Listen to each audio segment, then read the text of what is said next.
So we just returned from a 10-day trip from the Big Island of Hawaii, where we spent 6 nights on the Kona side and 4 on the Hilo side. We booked a VRBO named Rainforest Retreat located deep within the Puna district of Hawaii. I pulled the area up on All Trails to check out the local hikes that were close by, and then I went to compare it to Google Earth.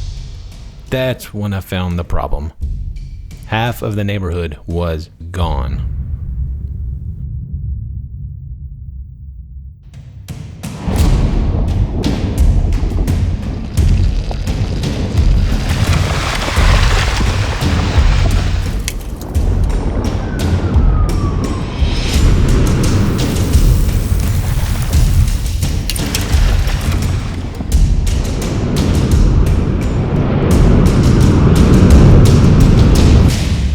This is Ahu Aila'au, better known as Fissure 8.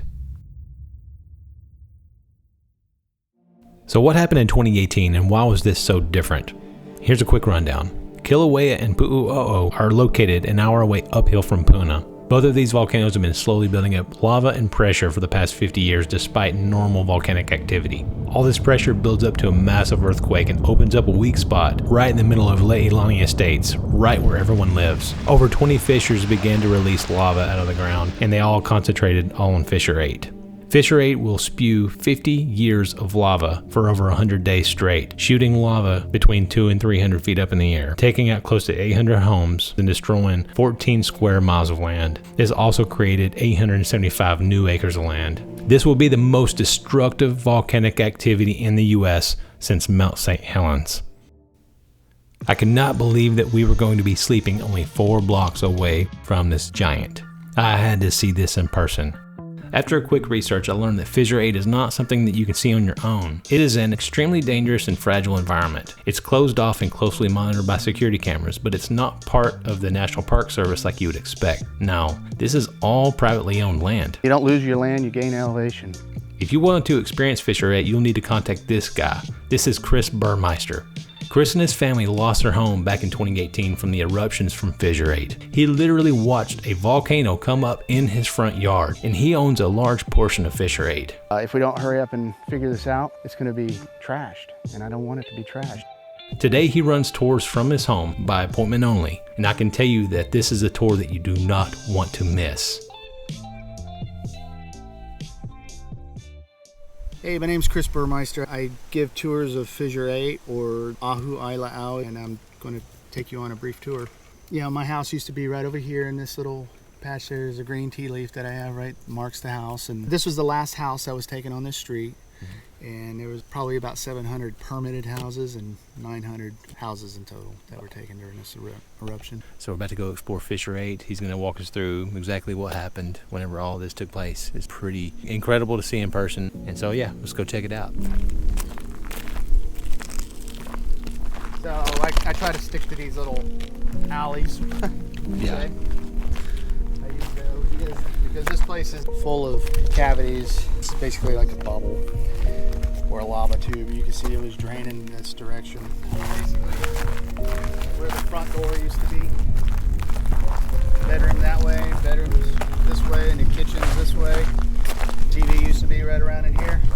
And zero sign of it. This happened in the middle of the night, for the morning of the 28th, night of the 27th.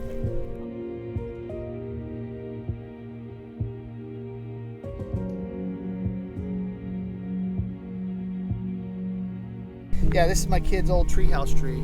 It's an albizia tree, and they had a platform about this high on the ground, and down there is the old terrain, the old ground level. This ladder takes you down there.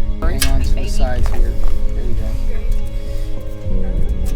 And probably look up through here. See this right here? Look into this hole over here. So that's the ground before that's the old ground. Yep, that's the old ground level. Where I am physically at right now is where Chris had a big tree that had a tree house for his kids. Lava came in and took over the tree and made a mold around the tree, and the top part of the tree that was up out of the lava died and then fell over, and that's how they found this. The ground that I'm standing on is the ground that was here before the lava. Absolutely nuts. This hole I'm looking at right here, that's the branch that they would use to get up into the tree house. This is crazy.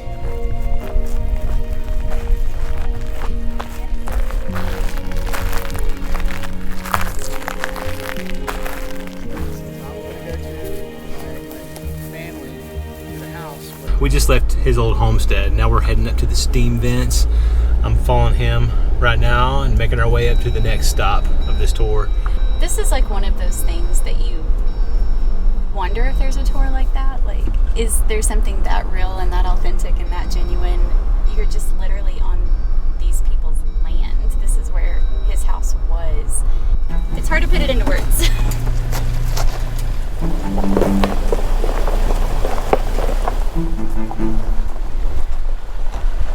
The steam. Yeah. That is.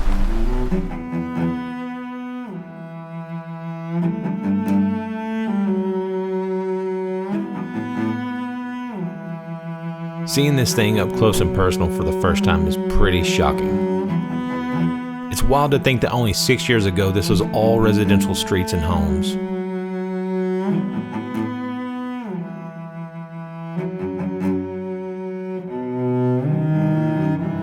And it blows my mind that something like this can take place so recently and at such a large scale, and the majority of the world knows nothing about it.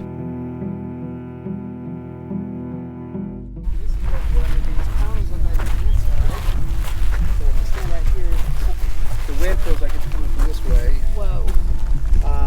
This What? cone is one of the smaller ones, but USGS says they're about 200 feet deep, and it gets pretty hot. Yeah, it's kind of, the wind's kind of blowing it. Put your hand right there. And Holy smokes. out, but this That's is right here. Holy smokes. I see the steam coming out right here too. It varies from day to day, but over here is definitely always hotter than that. Actually, it has Wow. a really good example.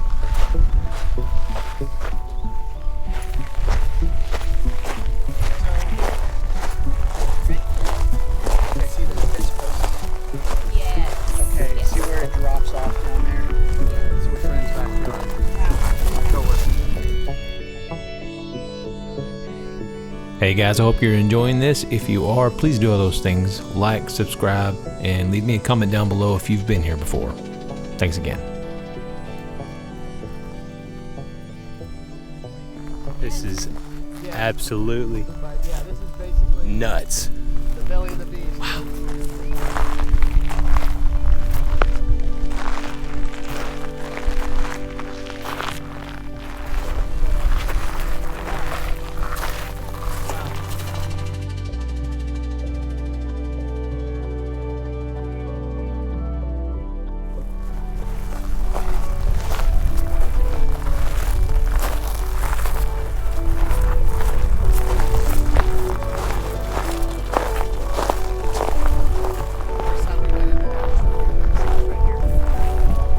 That's the vent.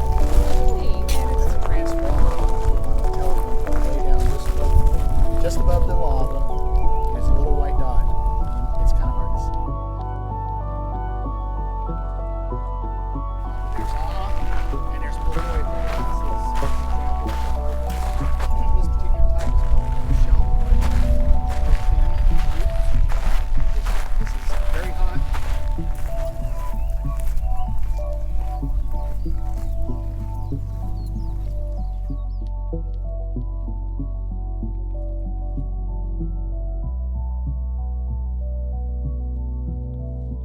So this has slid down over Yeah, here. see all these The rocks. crumbling Yeah. that's going on?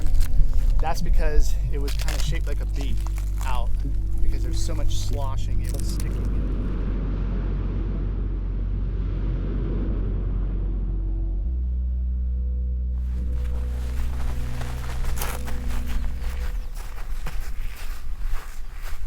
This is all basically hollow lava here. That's why you don't want to go on the private property and go hiking on your own.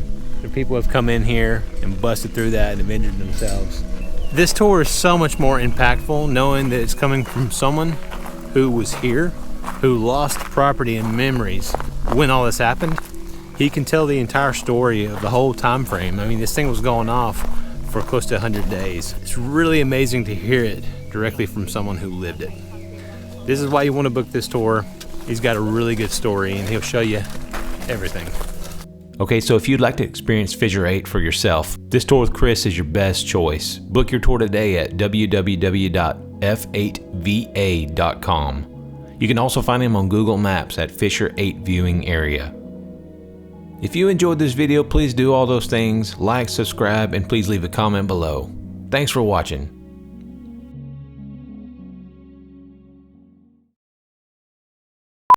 There's a baby. There's a big pig and a baby pig. Oh, more pigs. Holy cow.